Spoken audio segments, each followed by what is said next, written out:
Hey guys, how are you? Assalamu alaikum. It's been quite a long time that we have met. Actually, I was busy in my daily routine, but now today I have a very good topic for you.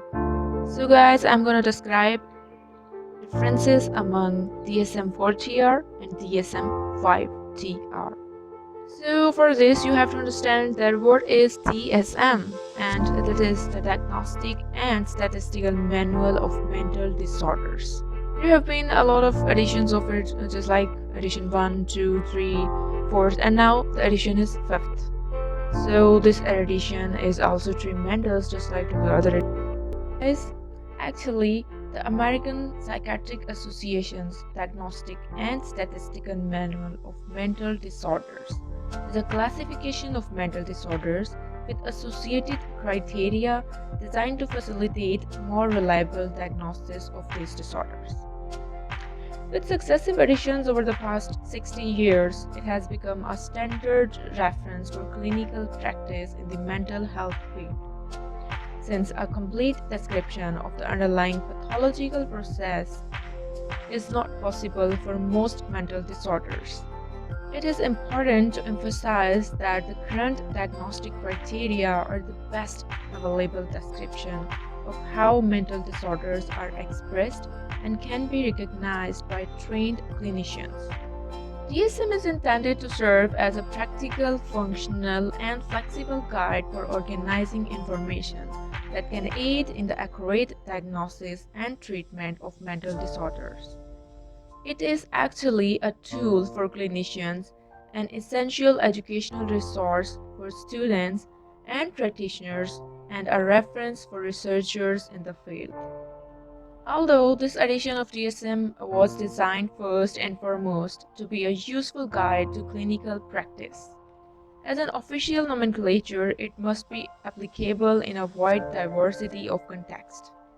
DSM has been used by clinicians and researchers for different purposes and from different orientations, such as biological, psychodynamic, cognitive, behavioral, interpersonal, and family systems, all of whom strive for a common language to communicate the essential characteristics of mental disorders presented by their patients. The information is of value to all professionals associated with various aspects of mental health care, including psychiatrists, other physicians, psychologists, social workers, nurses, counselors, forensic, and legal specialists. The criteria are concise and explicit and intended to facilitate an objective assessment of symptom presentations in a variety of clinical settings. DSM-5 is also a tool for collecting and communicating accurate public health statistics on mental disorder, morbidity, and mortality rates. The disorders included in DSM-5 were reordered into a revised organizational structure meant to stimulate new clinical preservatives.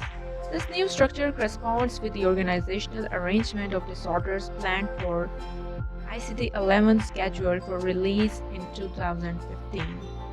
Other enhancements have been introduced to promote ease of use across all settings. First enhancement, or you can say that the difference of the DSM-4 to DSM-5 is representation of developmental issues related to diagnosis. The change in chapter organization better reflects a lifespan approach, with disorders more frequently diagnosed in childhood, such as neurodevelopmental disorders at the beginning of the manual, and disorders more to older adulthood at the end of the manual.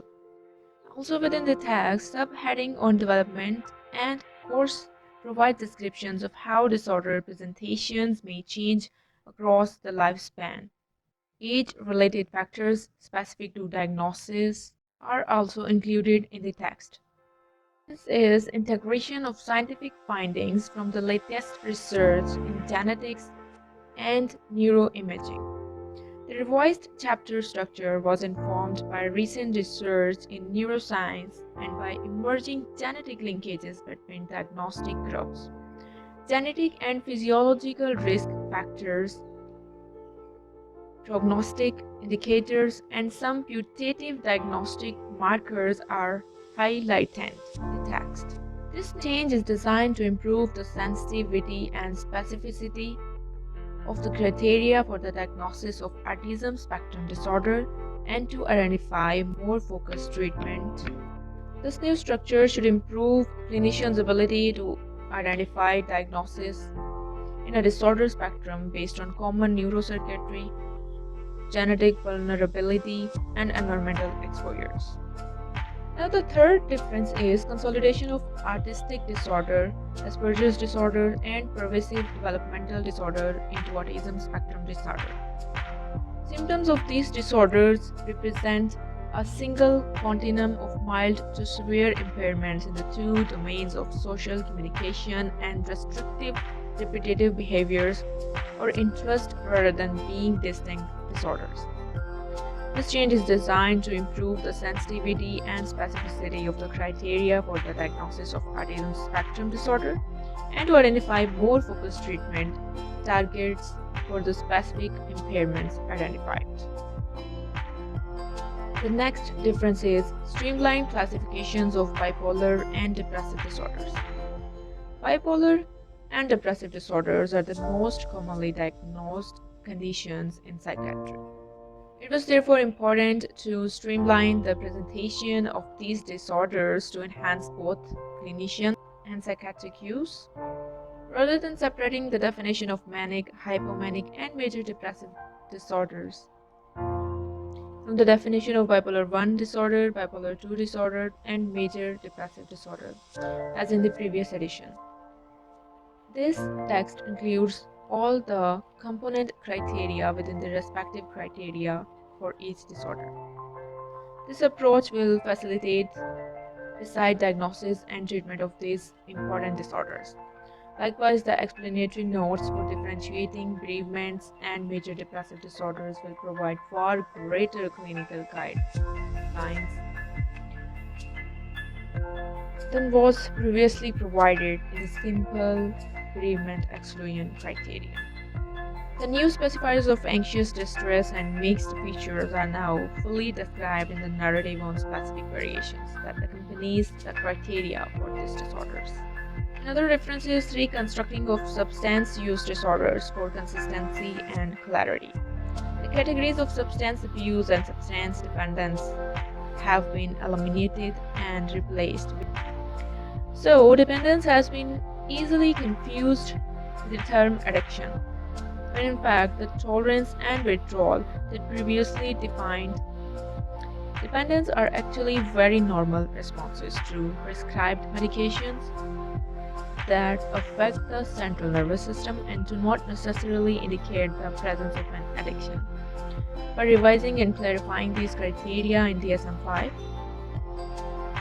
this can be used to alleviate some of the widespread misunderstandings about these issues. So, the next is enhanced specificity for major and mild neurocognitive disorders. Given the explosion in neuroscience, neuropsychology, and brain imaging over the past 20 years, it was critical to convey the current state of the art in the diagnosis of specific types of disorders that were previously referred to as the dementias or organic brain diseases. Biological markers identified by imaging for vascular and somatic brain disorders and specific molecular genetic findings for rare variations of Alzheimer's disease and Huntington's disease have greatly advanced clinical diagnosis, and these disorders and others have now been separated into specific subtypes.